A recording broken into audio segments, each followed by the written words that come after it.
Thank you very much. I know everyone is in their afternoon slumber period, so I'll try to make this a little bit interactive. So before I ask you about yourselves, to say a few words about myself. So Stephen Forth, I started my first company in Tokyo in 1985. I moved back to Vancouver in 1988, and I couldn't find a company I wanted to work for here, so I had to start one. And I've been doing that ever since, apart from a short stint in Boston, where I worked for Monitor Group. And it was actually at Monitor Group that I got really deeply interested in pricing.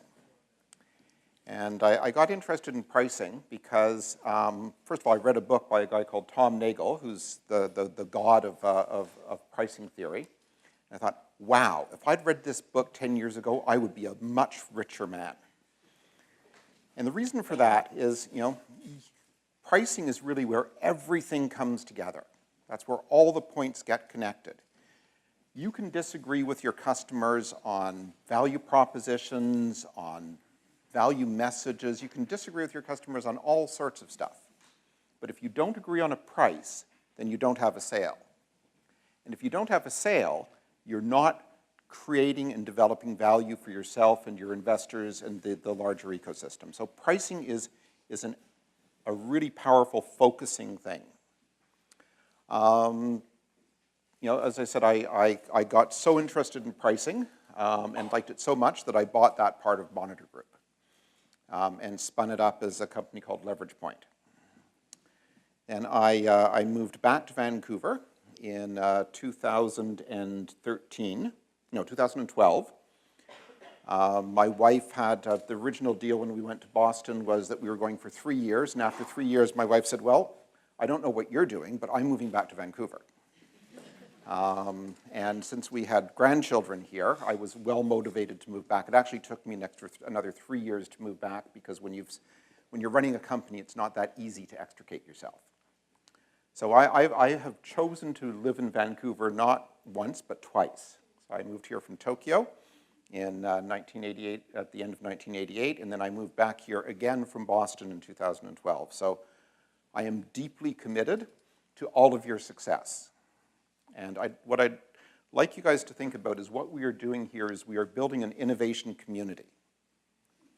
And we are all in this in order to make each other successful, because the more successful we make each other, the more successful we're all going to be. The more money will come in, the more engineering and design talent there will be. This is, they say it takes a village to raise a child. Well, it takes a city to build a company. So that's a little bit about me. Before we dive into this, though, I'd just like to get a little bit more of a feeling for you. So how many people here are actually in the process of building a company? Put up your hands. It's almost everyone, I would hope. Yeah, okay. Now, how many people actually have a product in the market?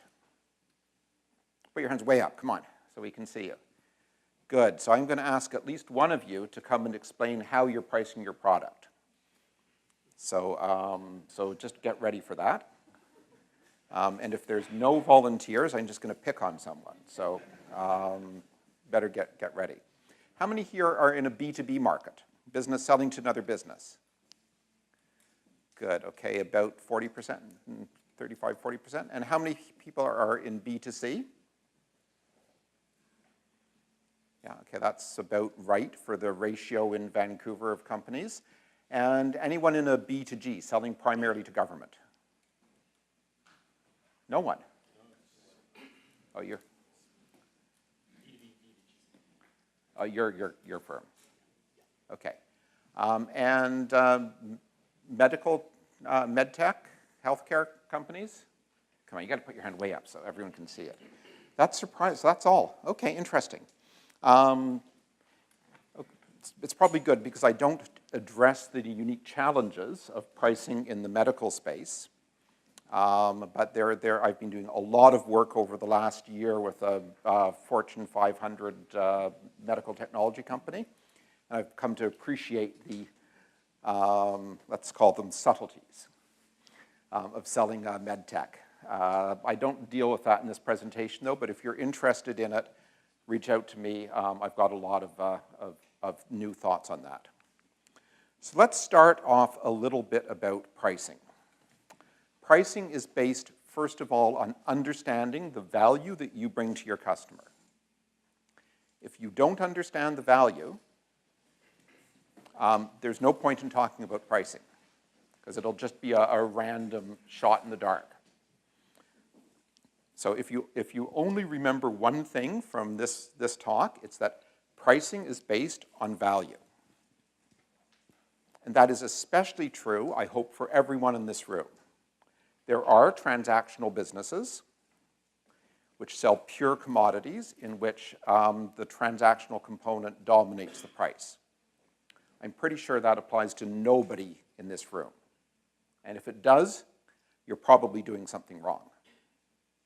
So understanding value is absolutely critical to pricing, and we go through this cycle of creating value, which you do through your innovation, through your relationships with your customers, through the quality of service and product that you bring.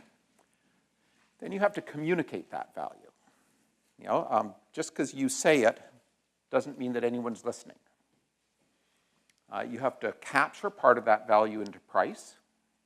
So, you know, there is nothing wrong with talking to people about the value you create and that you need to get part of that back. If you don't, you're not going to be in business. And then you need to get that back so that you can reinvest in continuing innovation. The world we live in today is not a once-and-done kind of world.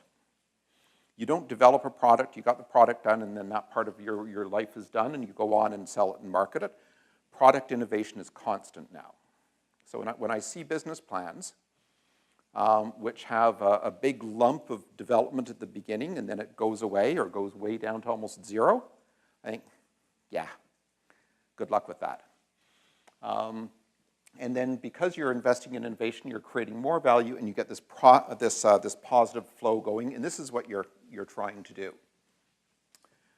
So you know, when we talk about pricing, pricing is not really about picking a number. Price setting is just a very tiny slice of what pricing is about. It begins with understanding the value that you provide to a customer relative to the alternatives, and that's the second critical point. Value is always relative to a specific customer, or because that's, you know, we have to make our world a bit similar to a specific customer segment relative to their alternative. And your price is how you frame. It's the structure that you use to communicate that value. It's a core part of your offer. And in the world we live in today, pricing itself is becoming a main focal point for innovation. And we'll talk a little bit about what pricing innovation means a bit later on. So there's kind of two theories out there among early stage people about when to worry about pricing. So there's one theory that says, pricing, worry about it later. Get to product market fit first, and then you worry about pricing. It's theory one. Theory two is that you start to worry about pricing right at the beginning because it's core to your business model.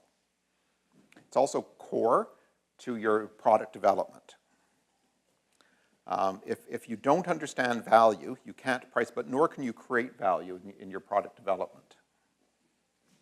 And as I said, pricing itself is a focus for innovation. So I believe that innovative companies have to be worried about pricing and their pricing metric right from day one.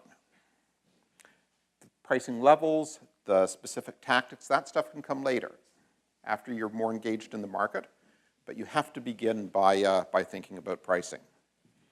And here's the reason for that. You know, what we often see, is there a laser on this? There is, right? Yeah, there we go. You know, what we often see is people build a product. They build a really cool product. And as they build it, they figure out how much it costs. Then they base their price on the cost. Then maybe they find some customers. and possibly, who knows, and most of these companies certainly don't, the customer will get some value. I'm not going to name the company. It's not a Vancouver company, but I have a company that right now that I'm coaching that's a VR company. It's actually in the VR for the medical space. And they did a lot of work getting a deep understanding of their cost and the cost to scale. And then they marked that up 2x to get their price. A very dumb thing to do. It's dumb for two reasons. The first is,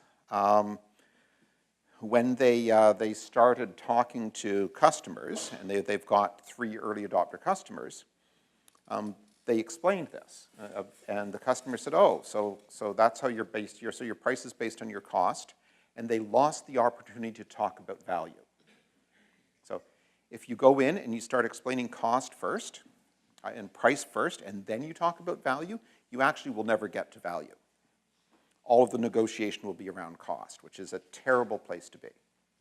Second reason that this was a very dumb idea is that when we went to their 5th customer, we were able to demonstrate to that this 5th customer that their return, the customer's return, was going to be about $5 million for every $200,000 invested.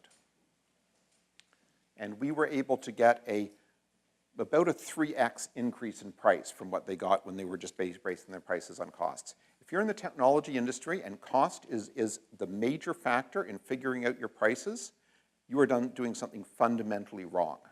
You are not creating enough value.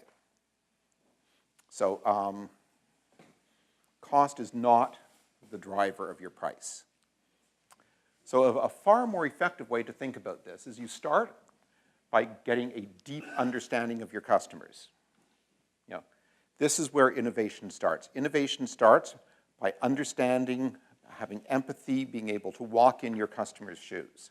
This does not mean that you ask your customers what to do. Your customers, generally speaking, don't have a clue as to what you should do. Remember, Henry Ford, I don't think it was Henry Ford, but let's just say Henry Ford. If I'd asked my customers what they wanted, they would have said a faster horse. Your customers will not tell you what you should build, but you have to understand your customers in order to build something that's meaningful. Once you do that, you figure out how you're going to create value. So customer, then value. Then you use those to create the product that delivers that value, the product, the service, the offer that delivers that value.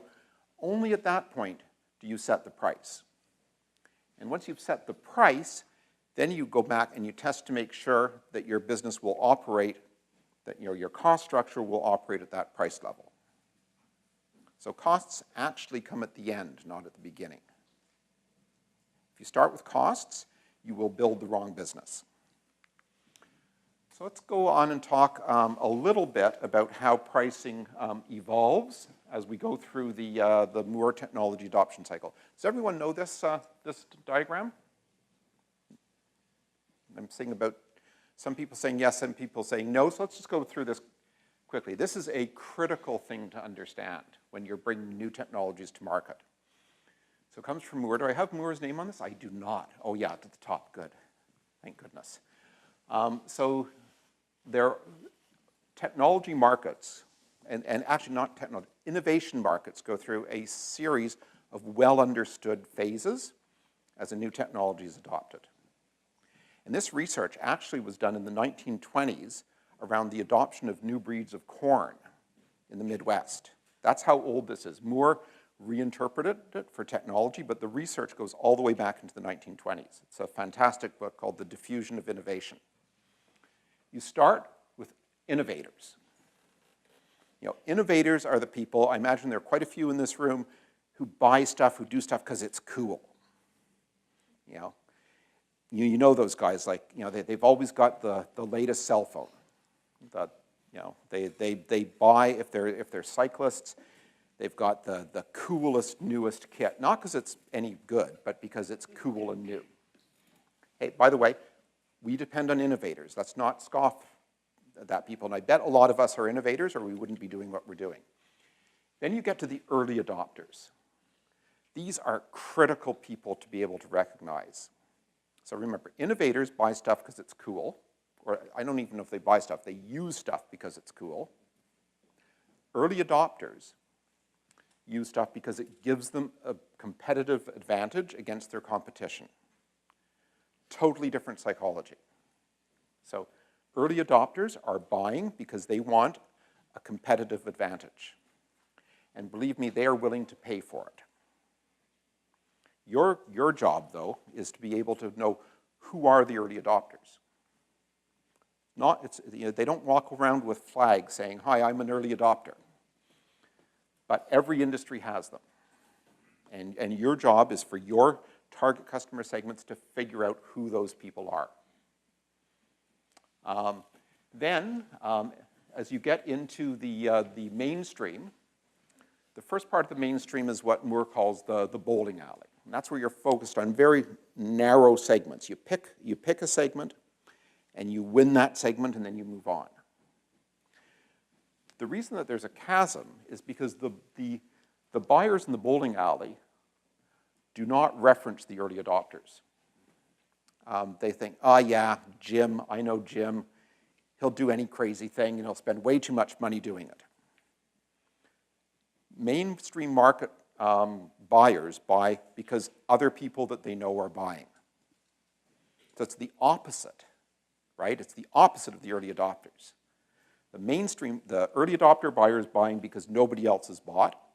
The mainstream market buyer is buying because other people they know in their industry are buying. And crossing that bridge is critical. Most of you, of course, are probably too early to worry about crossing the chasm. But if I were on your jury, I would be probing on what your plans are to get across the chasm, because a lot of companies collapse into the chasm. There are very few companies in the world that actually only sell to early adopter buyers. And there are companies such as BBN, the company that first built the internet, whose value proposition is, bring us your hardest problem that nobody else can solve, and we will try to solve it.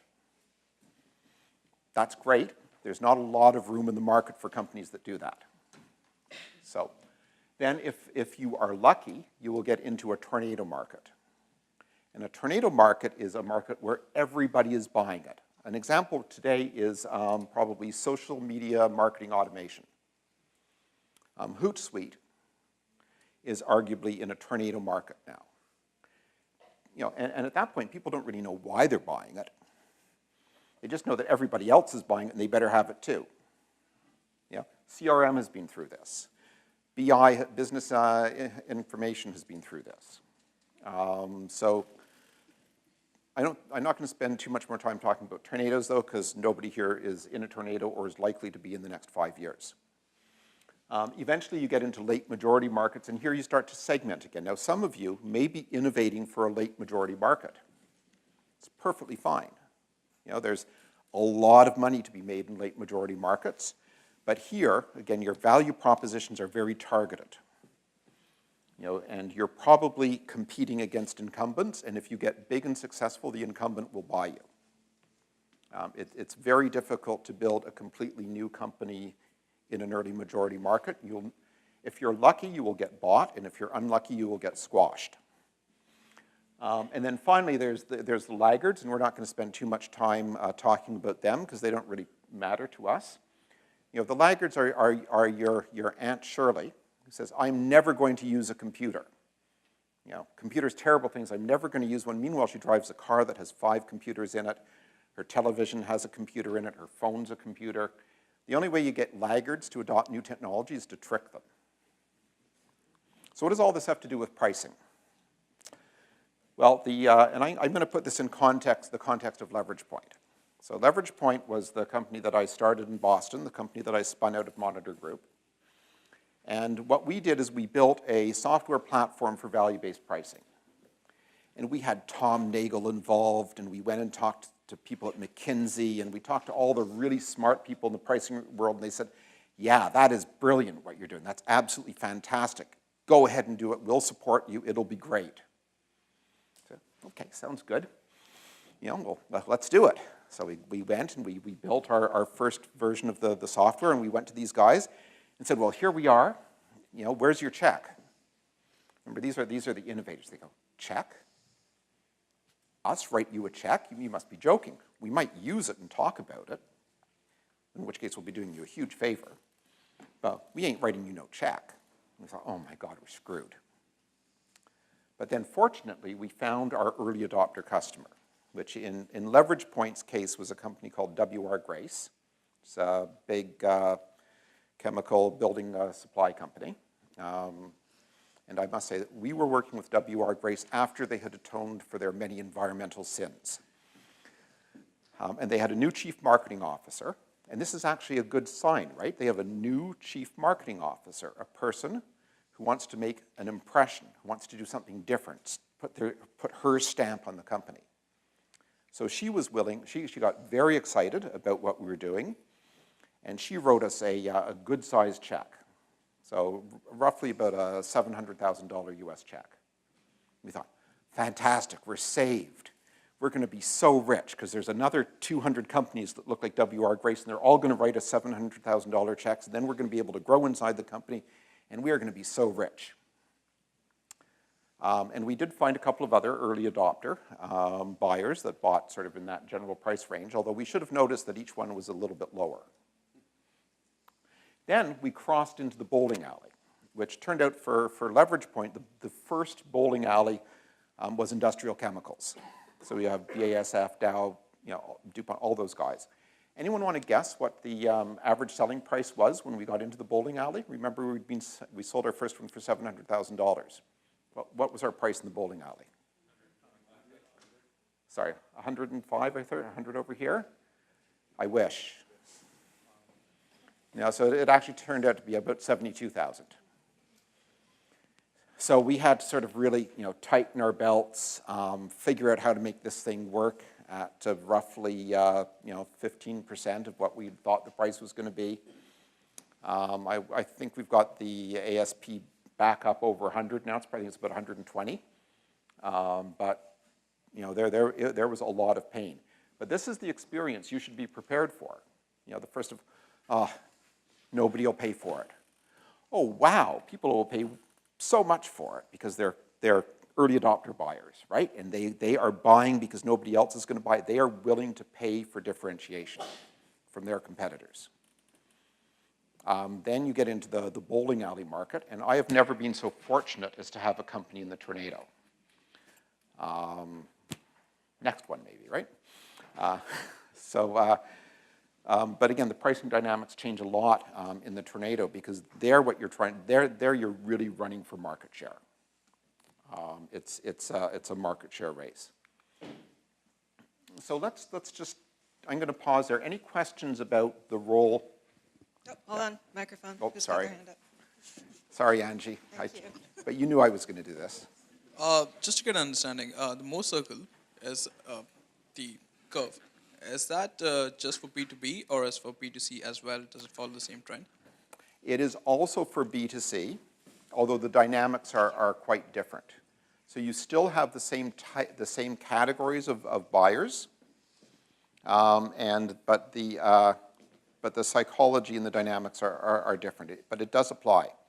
So for example, when I don't know if Dave talked about this morning, but when you know, the first music players came out, or the first Apple, it was like $700.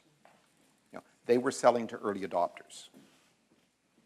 The innovator, they weren't selling to the innovators. The innovators had hacked together their own solutions and could care less about what Apple was doing. Innovators tend not to like Apple. Early adopters tend to be very passionate about Apple. So it applies in both, but there are differences in the psychology. One more question before we roll on. Anyone? No one? Okay, at the back? At the back, of course. Hold on. Keep you busy, Angie. Thank you. My question is, we talked about the value that we bring to the customers. I guess the pilot project or the pilot product that we sell, we have to look into what value it has for us as well. Yeah, no. Ideally, you don't have to look. Well, when you say value, do you mean the economic value, or what do you mean when you say value? Okay, yeah. It's obvious if it's irrelevant to your business, don't do it. It depends on what stage you're at. If you are, so early stage customers are critical. I'll give you and you need to bring them in as early as you can. I like to make them pay.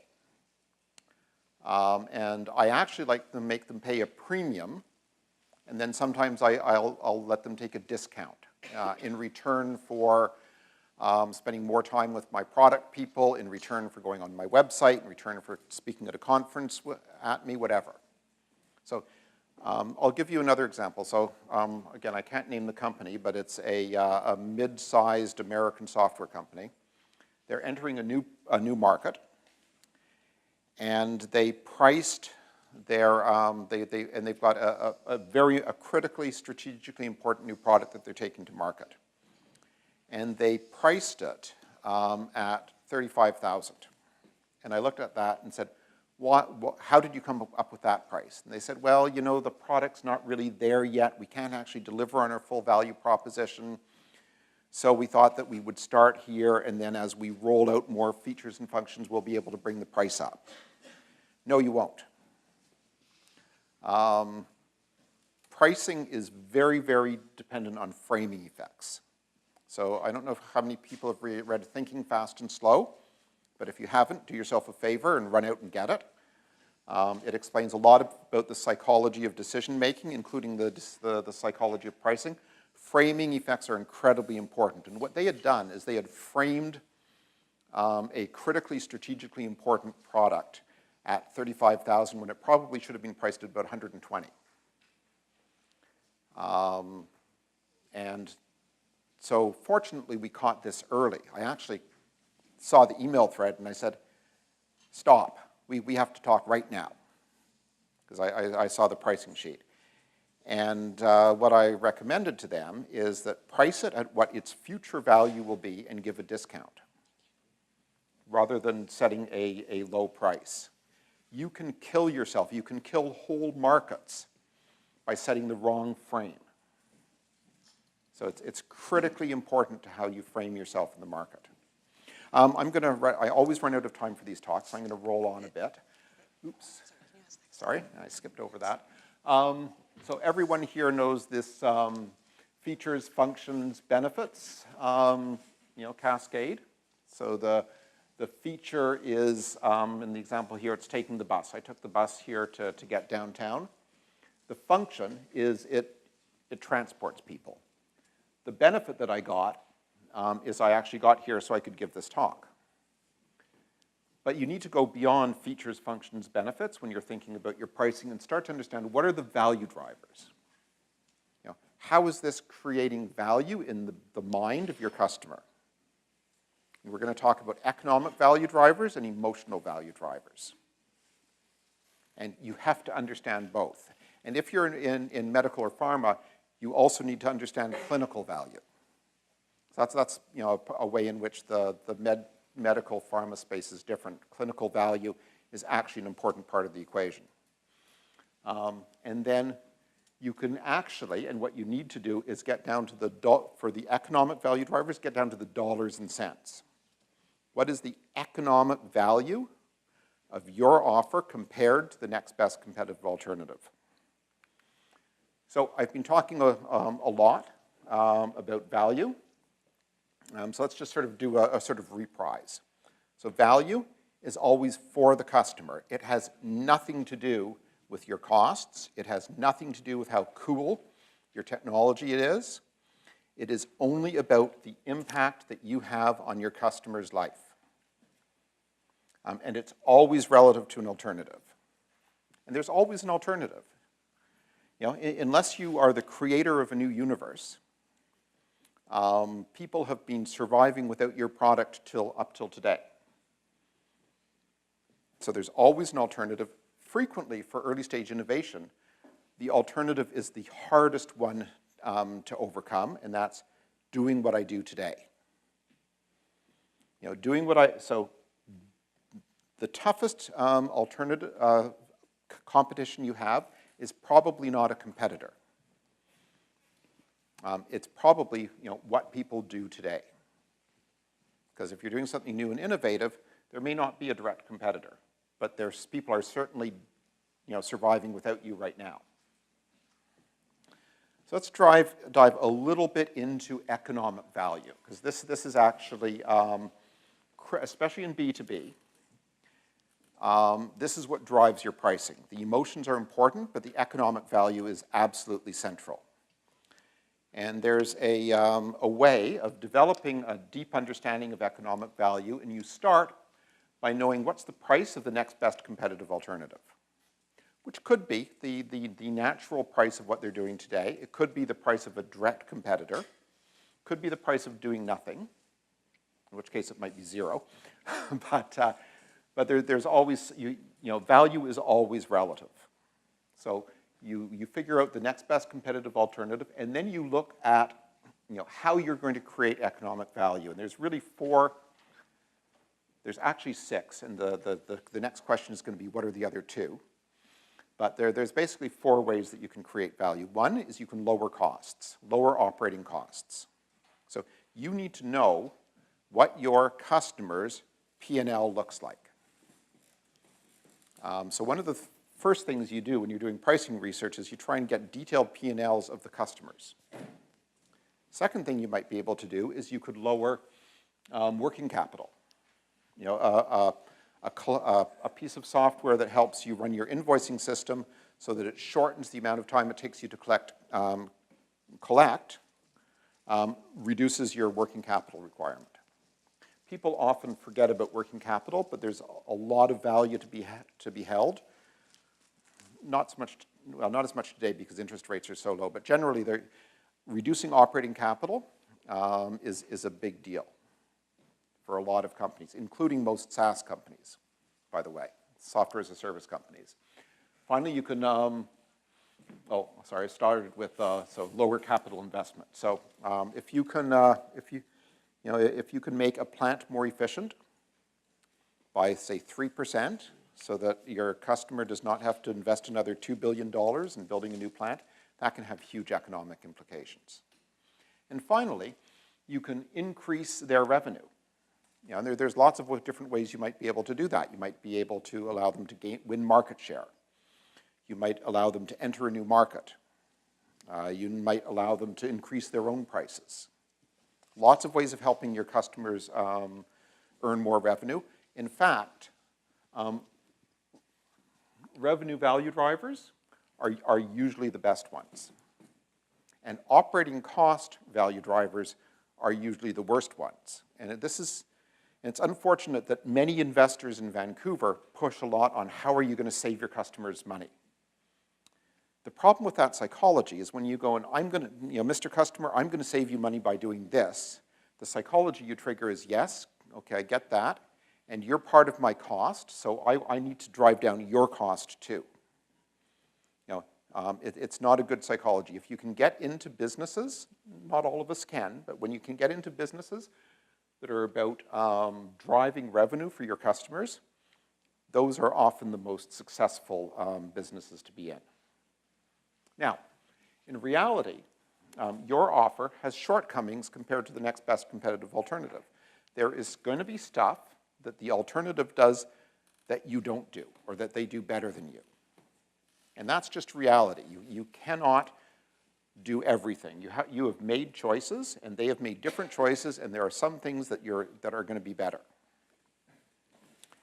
And then the other negative value driver is there can be unique costs to adopting your product. And we often like to skate over those, right? Training costs, switching costs. There's almost always some unique costs to your solution. So, and the way you think about this is the total value of the next best competitive alternative plus all your positive value drivers minus your negative value drivers is the economic value. And the difference between your positive value drivers and your negative value drivers is your differentiation value. Now, just going back, when Leverage Point Software actually builds these models, is one of the things that it does. And we were in a meeting with about 70 product managers from W.R. Grace who were presenting their EVEs, their economic value models. And one guy came in and he said, well, your software is broken. Because the red stuff he had more red than green. He said, so, clearly there's something wrong with your software because, I'm getting a negative differentiation value. And our product manager at the time, a fellow called Ed Arnold, says, well, actually, this new offer that you've developed delivers less value than the alternative. Which, nobody was particularly happy. But would you rather know this before you went to market or after you went to market? Because your customers are going to figure it out. Always assume that your customers are smarter than you are.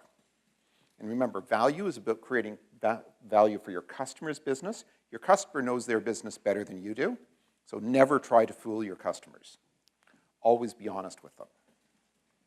I've probably reviewed, I don't even like to think, probably 7,000 of these things by now. And I'd say in about 30 to 40% of the time, people come up and there's no negative value drivers. That's a big red flag for me. I say, okay, so you are not, either you have not looked hard enough, or you're trying to pull the wool over our eyes. So, and when you go out and present these things to customers, having the negative value drivers actually buys you credibility. They say, oh yeah, this person, understands my business, and they're being honest with me. And for early stage companies, trust with your customers is absolutely critical. You have to find ways to build trust. So how does all of this play into price? Well, generally, you're going to price somewhere below the price of the next best competitive alternative to maybe up to 50% of your differentiation value.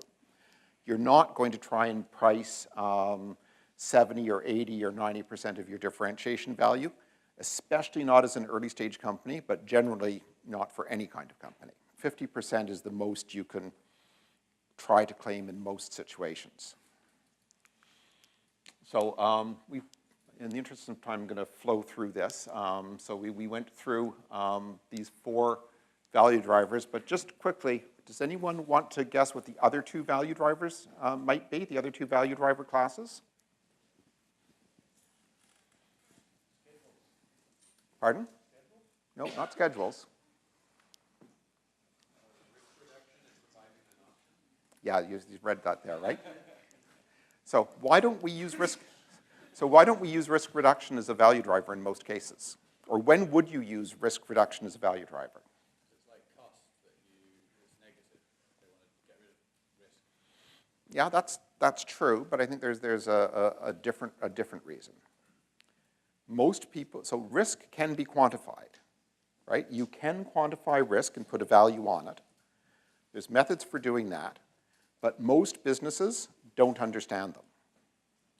So if you're selling into a business like the financial industry, the insurance industry, certain energy trading companies that has a formal understanding of risk, then you can use risk as an economic value driver. If not, it's too hard to explain and you'll waste your time, and you should use it as an emotional value driver instead. Same thing with the value of an option, right? Options have an economic value. The Black-Scholes, it gives us a way to calculate it. But, well, let's just test here. How many people in this room could explain Black-Scholes to me and tell me if I calculated it correctly? So we've got 1, right? And that's probably, about right for the population. So unless the people that you're selling to already understand it, don't try to explain it. Okay, let's move on and talk a little bit about pricing power.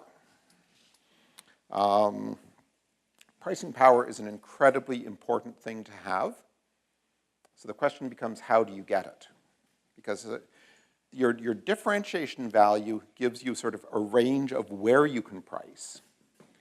but it doesn't mean that you can actually claim that price, because your ability to claim the value you create depends on your pricing power. And unfortunately, most of the things that generate pricing power are negative for the companies in this room. It's part of the fun of running an early stage company, right? The things that push up your pricing, the positive pricing factors are things like your brand strength. Well, none of us has a particularly strong brand. We're early stage companies. You know the old joke, right? Nobody ever got fired for buying IBM. You know, IBM had a very powerful brand. None of us do. There are other things which you might be able to take advantage of. Have you ever looked and seen how much your lawyer charges you for photocopies? Right? It's crazy. Why is that priced like that? Well, the lawyer is not the one making the money off that. It's the copy company that owns the copy and releases the copy machine that's making the money. Why did the lawyer ever accept such a dumb pricing structure?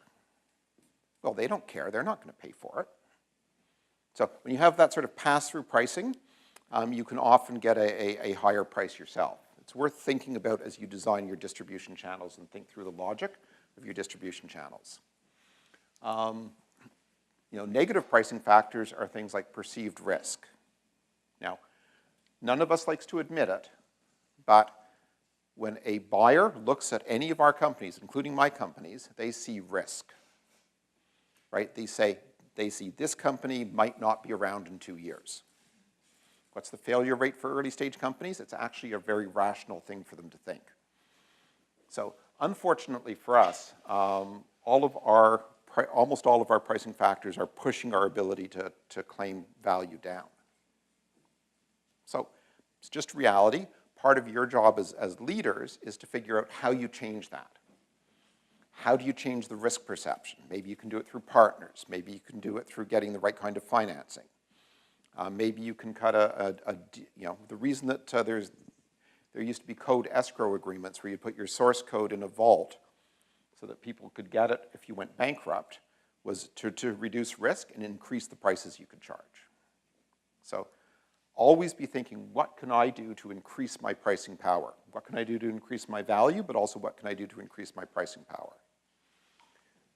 So let's go on to strategies. So the nice thing about pricing is that it's really, really simple when it comes to strategy because there only are three. Yeah, what am I saying? There's only 3 pricing strategies. You can skim, which is to try to claim as much of that extra value you're creating as is fair. You can follow the market, which I'll say more about in a moment, or you can try to run a penetration strategy, where you sell low in order to get a large market share. Now, how many people, is there anyone in this room who is planning to run a skim strategy, other than me? Come on, put your hands way up. Good, okay, why? Hold on. Ah, No idea. I'm sorry. That's okay. I think it's, okay. Over here? Sorry. Who was there? Here, let me pass it over.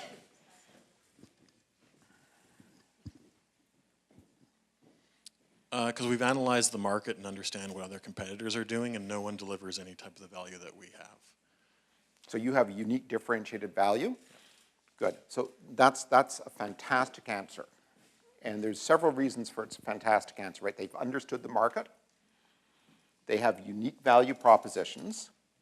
If you have a unique value proposition, you generally should be trying to communicate that. One of the best ways to communicate that is through a value pricing strategy, where you use the fact that you're willing to charge a high price as part of how you communicate the value of what you offer. Who here is planning to do penetration pricing? Okay, Angie, sorry. Or why don't we give you a rest? Sorry. Simple reason is it's a B2C business idea, and getting the market share or getting a presence out there would be more critical in the early stages than driving the revenue. Okay, why is that? Once more?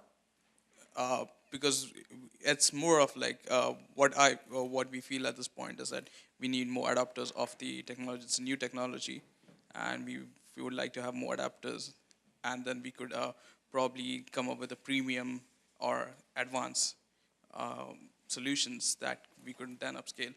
Okay, so if you are going to be trying to get money from me as an investor, you are going to find it difficult to convince me of that. And there's several reasons. First of all, it's what I was talking earlier about this other company, right? The framing price is very important. Once people got something into their heads, it's almost impossible to get it out. Secondly, unless there is a very compelling argument that this is a first mover advantage, grab market share kind of business, of which there are some, in which case you probably do not actually want to be the first mover, because you know the joke, how do you tell the pioneers? From the arrows in their back. Most first mover advantage markets are actually second mover advantage markets, because the second mover is the person who learns from the first mover and goes and sops up the real value. Very, very few companies here, I saw the hand, I'll be right with you. Angie? Very, very few companies in Vancouver, or period, are able to effectively execute on a penetration strategy.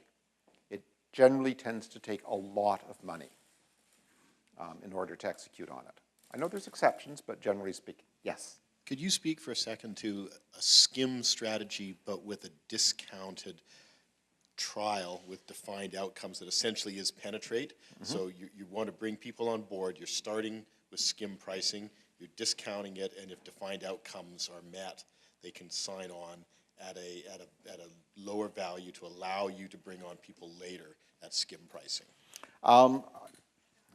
Yeah, so did everyone hear that? I think that's a very solid approach to thinking about your pricing at early stage. The only thing I would add to that is that think of a discount as a form of investment. Okay, so it's an investment that you are making. You are giving them a discount. It's a form of investment on your side. How are you going to get a return on that investment? And that was around if we delivered a defined set of outcomes, the negotiated agreement in advance, they would commit to a set period of time, mm-hmm. which we would be then to leverage to say, look, these people have adopted X for Y amount of time, and thus we're going to charge you Z, which for future people would be much higher. So that can be a very, very effective way of thinking about your pricing. Again, always think of it in terms of an investment. So, you know, one of the things about pricing is that the sales organization tends to refer to pricing as the sales prevention department. Because the easiest way to get a sale is to drop the price. And the pricing organizations in larger companies that have pricing organizations refer to sales as the margin destruction department. Because very few people actually bother to calculate if you drop your price by 10%, what increase in units do you need in order to maintain your profit? Very few people actually bother to calculate that. It's not a particularly hard calculation to make, but it's one of those Kanahan type 1 things where most people guess wrong. So you actually have to do the math and test your assumptions. So whenever a salesperson comes and says, yeah, we're dropping the price to this customer because it's an investment in this customer. Okay, great. How and when are we going to get a return on that investment? Oh, I don't know. When we give them another discount for the next, it's highly misleading. So okay, one more question. Yeah. Yeah. This is your 15-minute warning too, Steve. Okay. We're not going to get to the segmentation stuff. I told Kirk I wasn't going to get there. So I'm trying something a little bit different. I'm actually using my pricing as a value prop. Mm-hmm. And what I'm trying to do is my price increases as the value of the usage of it increases, so that it allows entry-level companies who don't consume the product or don't consume it a lot get a big discounted rate, but as the consumption increases and as more people start using the product, the price reflects the value that they get. Good, so you get your $20 later, because what you've just described is the heart of pricing innovation, connecting price and value. And if you can find a way to price where the value and the price are connected, where the value metric, the measure of use that determines how people get value, and the price are connected, those are the things that can disrupt entire industries. Having said that, though, before you get too excited, is that what you have to model, and I would actually model this formally, is the feedback loops. Because you don't, think of your pricing design as a way to encourage the behaviors that will ensure that your customers get value. So there is a risk in what you've described that if you get the pricing design wrong, you will actually discourage the behaviors that lead to people getting value. So that's the only caveat that I would have. But what you said is the fundamentals of how we're thinking about pricing going forward. Connect pricing and value, and make sure that your pricing model drives the behaviors that ensure that your customer gets value, and try to connect pricing with value. So just a word on market following pricing. Market following pricing is pretty common, and there are some very interesting innovations happening in this area as well.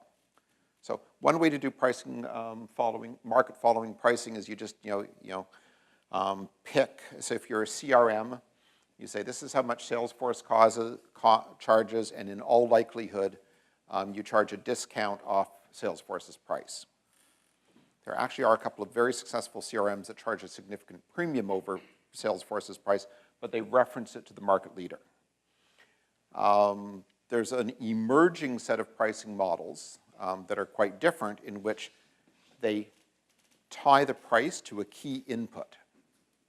And if you think about it, this is what your mortgage is, right? Your mortgage is based on interest rates. There's a number of energy-related software products I've seen over the last 4 or 5 years that are tied to energy prices. So there is room for finding interesting innovations in market-following pricing. Okay, so that was all the economics. Let's talk a little bit about the emotional value. Everyone recognizes this, right? Maslow's hierarchy of human needs. This is a very useful framework for thinking about emotional value. And the thing to understand is that you get a price premium, and you have more pricing power the higher you're selling into Maslow's hierarchy of human needs. What's a Vancouver company that has historically been very good at selling to the top end, self-actualization? Lululemon. And Lululemon gets a big premium, on the price of its clothing. What's a tech company that's incredibly good at doing this historically? Apple, right? If you use Apple, you remember those ads? Dave might have showed them when he was doing product market fit, where you've got the geeky guy with my physique, and you've got the really cool Steve Jobs look-alike, and then the sexy Asian girl, and it's. I'm sorry, I didn't mean to. Sorry, but everyone knows that ad, right? And it's selling into self-actualization, and Apple has historically been extremely good at this and very conscious about doing it, and claimed a huge price premium, which they fed back into innovation and marketing. And B2B pricing also depends on emotional value. So if you have zero emotional resonance with your customers, you are going to find it very hard to sell. So then how do you do that? Well, one of the best things to do, if you're selling to public companies, I've found, is go and look at the statements that their CEO, and look at the statements that they're making to the financial markets. and link what you're doing to those statements. That's not really pricing, but it actually it's an incredibly effective sales technique. So know what the emotional resonance is going to have and try to sell into the self-actualization of the company, how the company wants to portray itself in the world, and show that how you actually help them deliver on that. I used to, when I was coaching people on pricing, say, start by understanding your customer's business model. Now what I say is let's go beyond that. Let's understand how your customer helps their customers. You know, how do your customers create value for their customers, and how can you help your customer create more value for their customers? If you can understand that, you will be able to nail your product and nail your pricing. Okay, one more minute, okay. So I'm going to stop here since it's time out. Do we have time for a few questions, though? Yeah, we got a couple minutes. Okay. Okay. Hi there. Based on your last slide, is there some range of pricing changes you would make based on a company's CSR? If you're more sustainably responsible, can you mark up your price 50%, that kind of idea? Is there a link between the pricing model and the value? So again, I divide that. So the question was, if you help with corporate social responsibility, can you get a pricing premium? And I would split that into two separate questions. One is corporate social responsibility can have an economic impact. You know, think of the economic hit that some of the clothing makers took when that factory collapsed in Bangladesh. So a friend of mine is the head of corporate social responsibility for Uniqlo, Japanese clothing maker, actually for fast retail, but Uniqlo's the brand.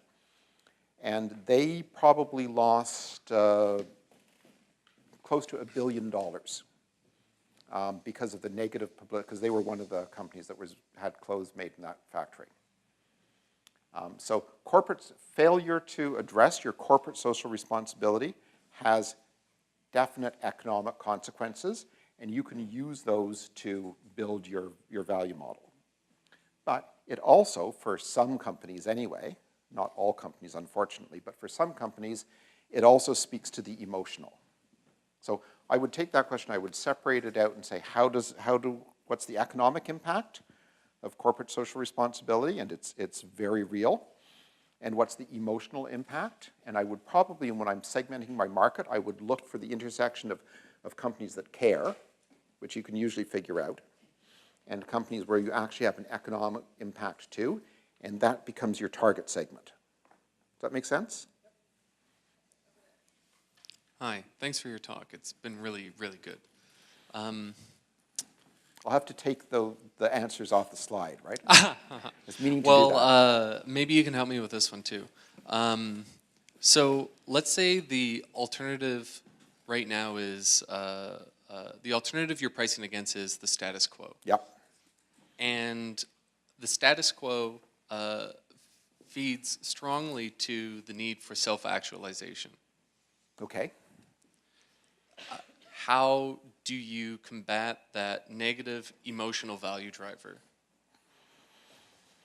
That is a super interesting question, and I don't think I have a canned answer. So the question is, so just to make sure I understand it, so you've got a new offer that you're bringing to market. The incumbent has a very strong positioning around self-actualization, right? How do you position yourself in that market? You know, this is going to be a bit of a cop-out as an answer, but I think you need to go into a pretty granular market segmentation, and you know, you have to peel that deeper. Okay, how are they supporting self-actualization? Who are they supporting it for? Not just to pick on Lululemon. Not all of us want to be, you know, look like yoga teachers. You know, Lululemon is addressed, and they're successful because they address a specific segment of the market.